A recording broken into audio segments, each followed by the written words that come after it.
Now we have with us a very special guest, a budding blossom in blockchain, Ms. Sania Nagpal, a 10th grader who's an avid cryptography lover who fell in love with the cryptography while interning under her dad's blockchain startup. Ms. Sania is an amateur boxer, a professional artist, and an active YouTuber with a channel Crypto with Sania, where she talks of her cryptography fantasies. On behalf of KBA and KBA Women Connect, I extend my heartfelt gratitude to Sania for joining us today on the International Women's Day. She'll be delivering a small practical session at the end for the audience. And audience, if you have any questions, please type them in the chat box. She'll be answering at the end of the session. With no further ado, over to you, Sania. Thank you for joining. Hello, everyone, and welcome to From Zero to Blockchain in 60 Minutes. I'm Sania Nagpal, and I'm super excited to be talking to you today.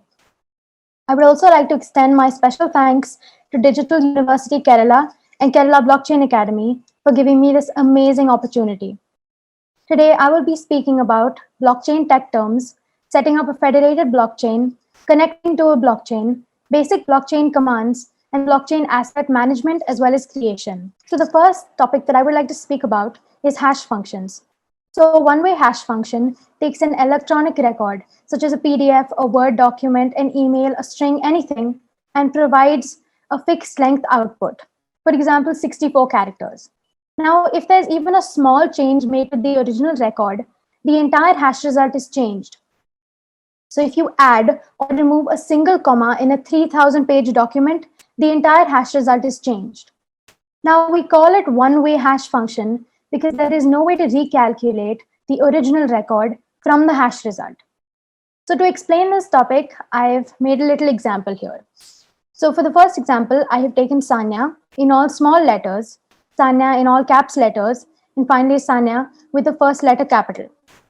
Now they're the exact same word as well as the same spelling, but because of the fact that one is in lowercase, one is in uppercase, and one is in sentence case, the entire hash result gets changed. Now we call it a fixed length output because you can take a 3,000 word document, a 2-page PDF, or a single word, and it will still give us a 64 character output. Now mind you, in this case, I'm saying 64 characters because I've used the SHA-256 hash function, which gives us a fixed length output of 64 characters. Now, since I don't want this to be purely theoretical, for those who have downloaded this PDF, I've included a link here for a simple hash calculator. You can just play around with it, see how it works, get comfortable with the concept. So you're supposed to enter a text over here. I've chosen a quote by Bruce Lee. After you press calculate hash, it gives you a number of results. Now you would see that all of these are not the same length.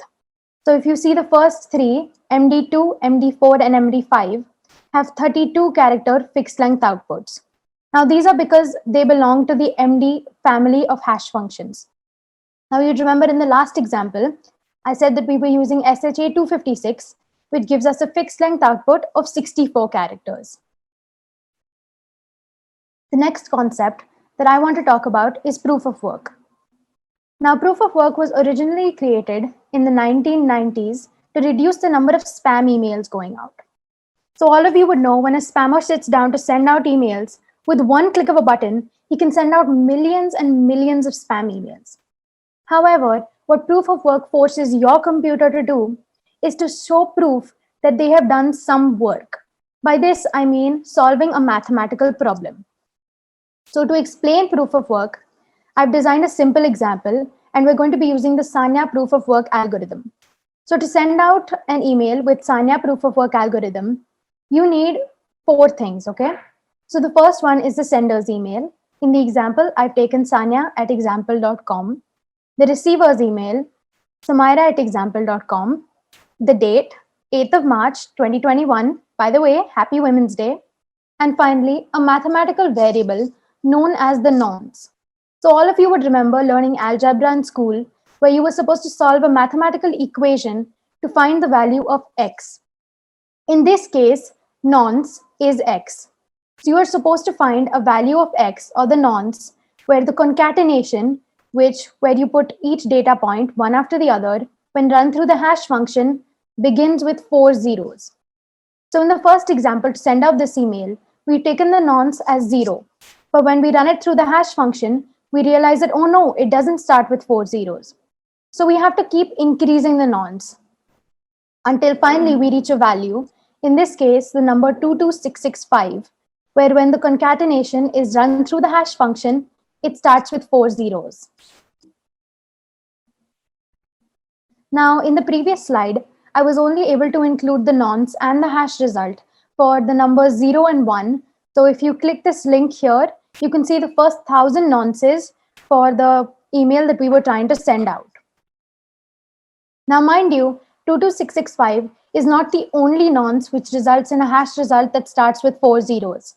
A few of them are 37909, 86020, and 127701. So if you click this link over here, you can see the first few nonces, successful nonces below the value of 500,000. The next concept that I want to talk about is double spending. So say I take this currency note, which is a 500 rupee note, and I go to a bookstore and I buy Potter and the Philosopher's Stone. So now after I have spent that note, I can no longer buy anything else with it because it is gone from my hand.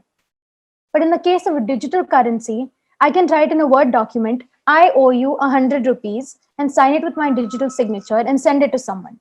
Now, technically, we would count this as paying them. However, that person can then take that Word file, duplicate it 20 times, and then ask for 20 times the money back from me. So that is what double spending is. This is where the innovation of Bitcoin comes in. It basically stops double spending in digital currencies. The next thing I would like to talk about is the Merkle tree.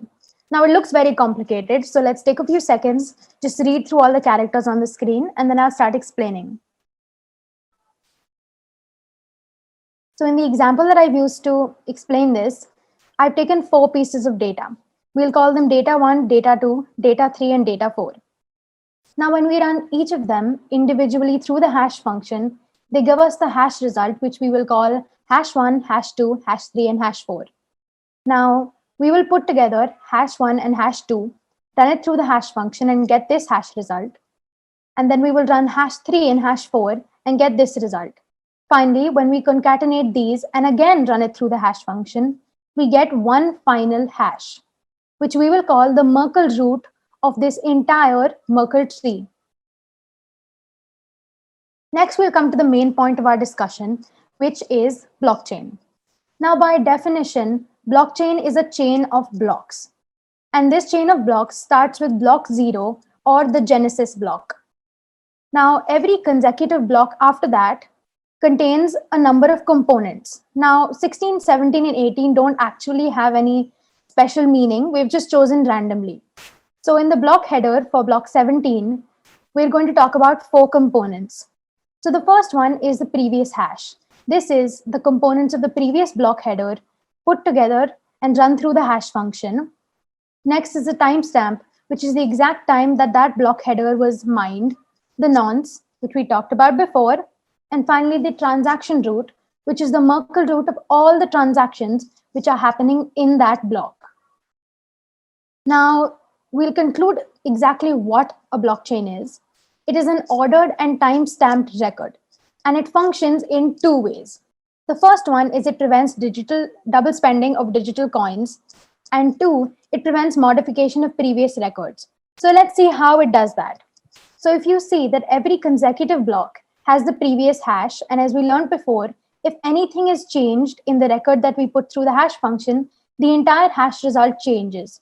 So if we change anything in block 17, the entire hash of block 16 changes, and block 17 comes to know and can then act on it. Now about miners. So as all of you know, when a gold miner digs into the earth to discover gold, a Bitcoin miner expends computational power as well as electricity to calculate the hashes for separate blocks. To add an entire block to the blockchain, a Bitcoin miner must successfully hash a block header to a value below the target threshold. Now, by target threshold, we mean the number of zeros that a hash result has to start with. Now, the miners spend money on computational power as well as electricity and are thus compensated by way of block rewards and transaction fees. Miners usually operate as a larger pool instead of as individuals to share mining costs like computational power and electricity. Now, a word that a lot of us hear in cryptocurrency mining is something called hash rate, which is basically the speed of mining, and it is calculated in hashes per second. So there are 4 units that you can calculate hash per second in. The first one is small k, which is kilo, which is 1,000 hashes per second, m, which is mega, which is 1,000,000 hashes per second, g, giga, which is 1 billion hashes per second, and finally t, tera, which is 1 trillion hashes per second.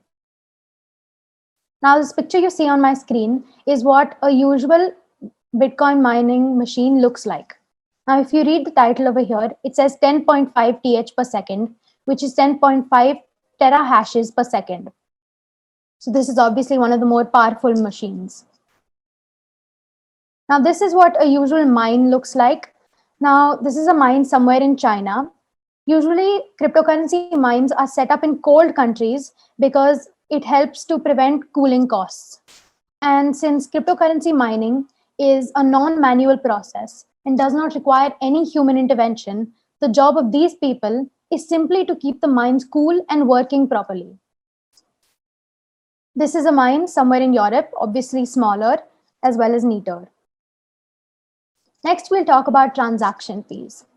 When a new Bitcoin block is generated, the information of all the transactions happening in that block at that timestamp is included within that block.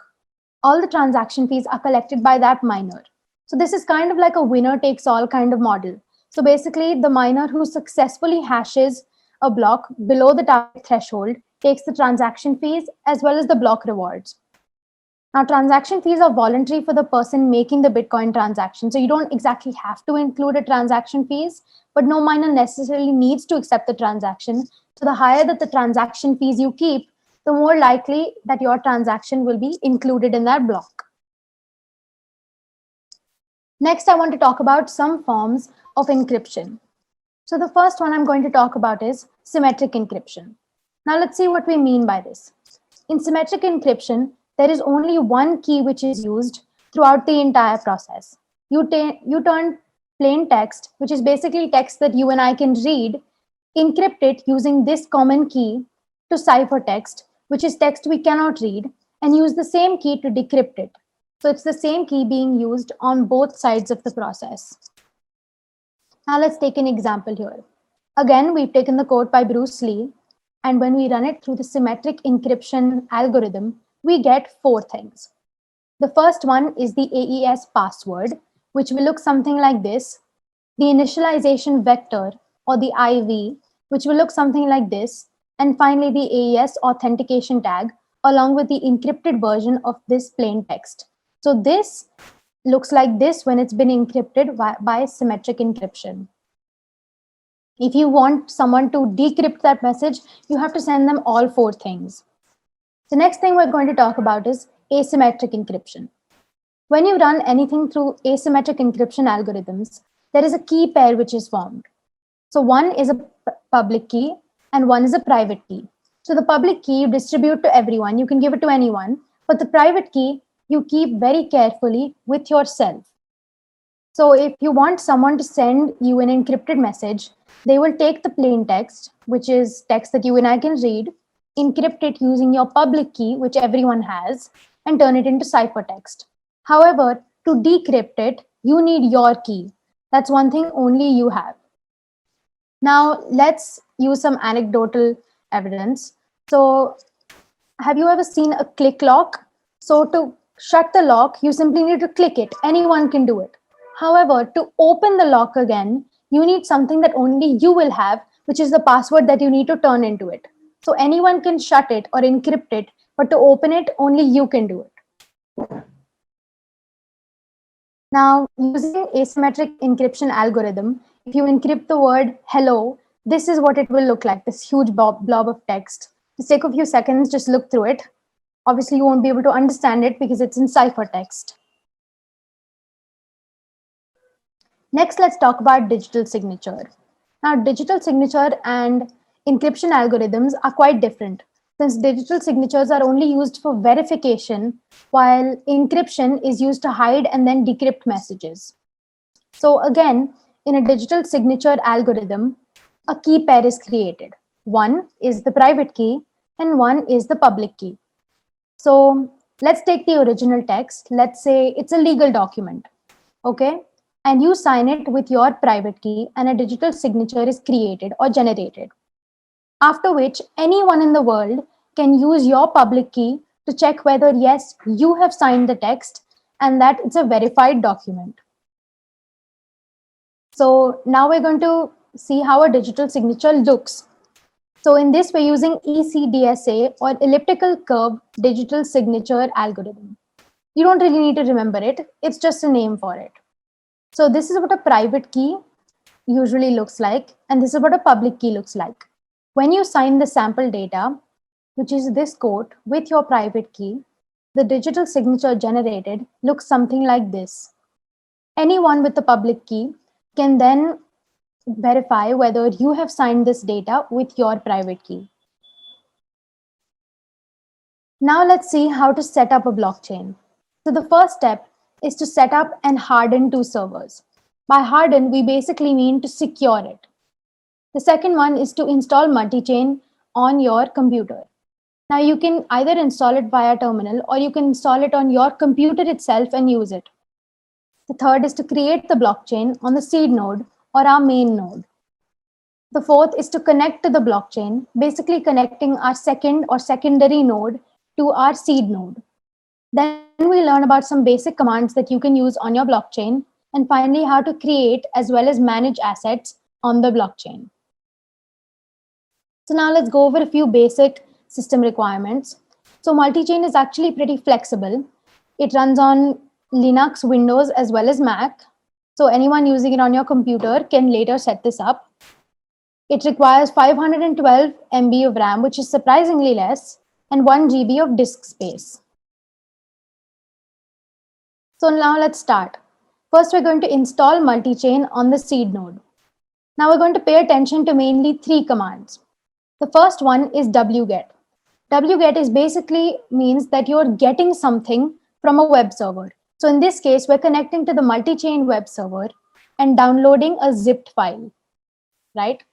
Now the next command that we're running is going to unzip that folder and install it on your computer. And then the third one is multi-chain -util space create Sanya chain. So in this command, I'm basically creating my blockchain, which I'm going to name Sanya chain. So for this example, I have set up two nodes. The first one is the seed node or our main node, which is going to be represented in blue and has the IP address 206.189.141.20. And our secondary node, which is going to be represented in green, which has the IP address 143.110.252.79. So yes, it looks very intimidating. Take a few seconds, read through the command, see if you can see what we used in the last slide, where we've used it over here. So now we get to installing multi-chain. So can you see wget over here? So we're connecting to the multi-chain server and we are downloading multi-chain. So you can see over here, it's connecting to the web server. It sent out an HTTP request and awaiting response to download it to your computer. And it's saving, and here it's been downloaded. Now we're running this command to finally unzip it. And now you can see that it has been installed on our computer. Next, we're going to create the blockchain on the seed node.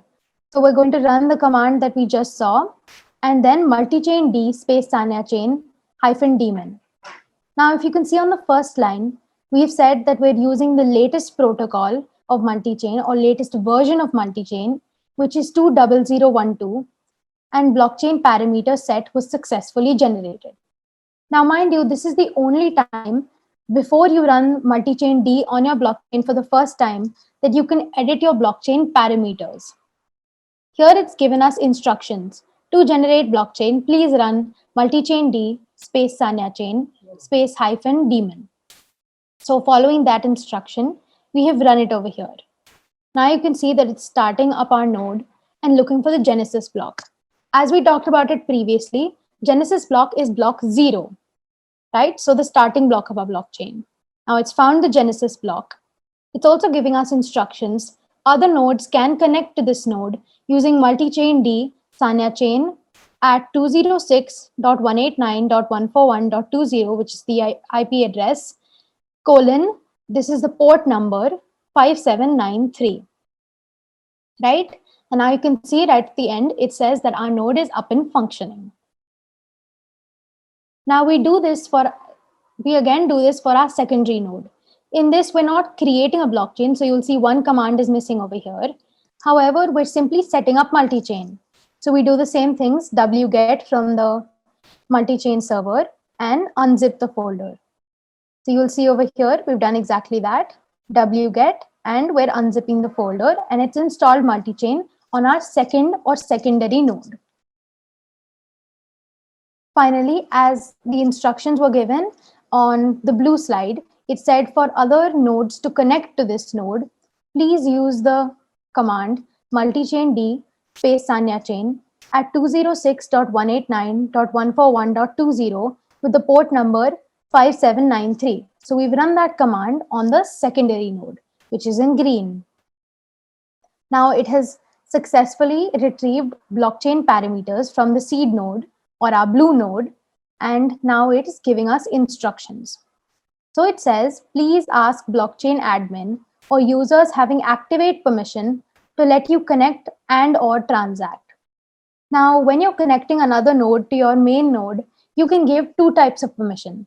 The first one is to simply connect to the node, or to connect, send tokens as well as receive tokens. So obviously, we're going to do the second thing. So we go back to our main node and we are saying multi-chain CLI Sanya chain, grant this address the permission to connect, receive, and send, right? Now, can you see this series of characters over here? That is what we call a transaction ID. Anytime anything happens successfully on a blockchain, a transaction ID is generated. Basically, that means that now we've given permission to our secondary node. Now we're going to retrieve blockchain parameters from the seed node. Basically, now we're connecting it after permission has been given. That is multi-chain D space Sanya chain space hyphen daemon. So now you can see that this node is setting up, and great, it's ready. It's set up now. Now we're going to enter something called interactive mode. Take a few seconds, read through it. We're basically only doing this because now we do not have to keep entering the same command over and over again, and we can function more freely. Now we're going to run a very simple blockchain command, and that is called get info, no space. It basically returns the general information about this node and blockchain. So we're going to run it on our main node or our blue node. So yes, it's a very, very long list, but we're going to be putting attention on only two parameters right now. So the first one is chain name. So basically it's talking about the name of our blockchain. In this case, I've named it Sanya chain. And finally, something called a burn address.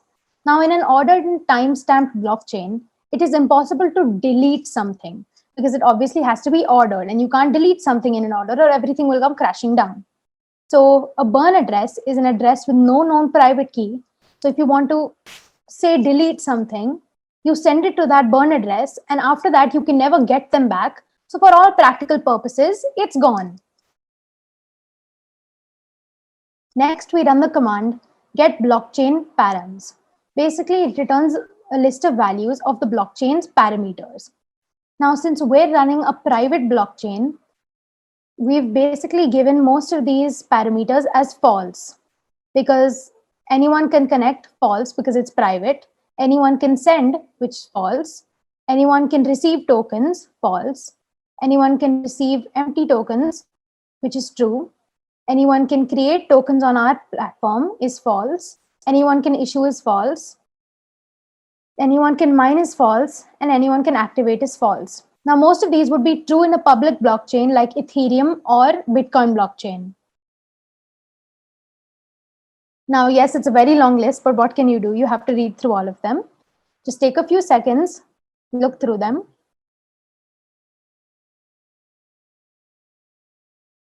Now we'll move on. This is the last list of blockchain parameters. Take a few seconds, read through it.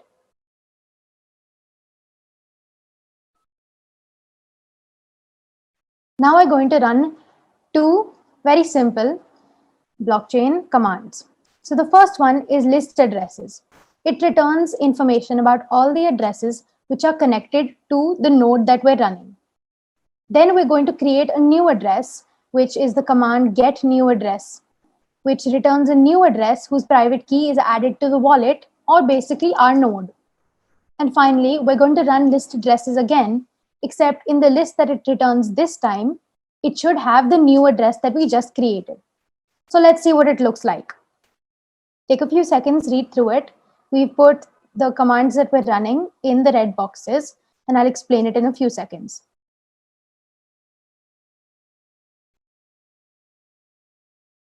So if you see over here, we've run list addresses, and it's come back with one address, which starts with 15DU. Basically, what we mean by is mine, meaning it belongs to this node. Next, we're going to say get new address. It's gone through and it's created this address, which starts with 12Q. When we run list addresses again, it this time gives back two addresses. Now, the first one starts with 15DU, our original address, and then the second one starts with 12Q, which is the one we just generated. So basically, it's gone through and now we have two addresses connected to this wallet. Next, we're going to learn how to issue an open asset. An open asset is basically an asset which you can issue more of in the future. So if you see this tag over here, it's issue from. Basically, we're issuing from this address, which is our original address, 15DU, to 15DU itself.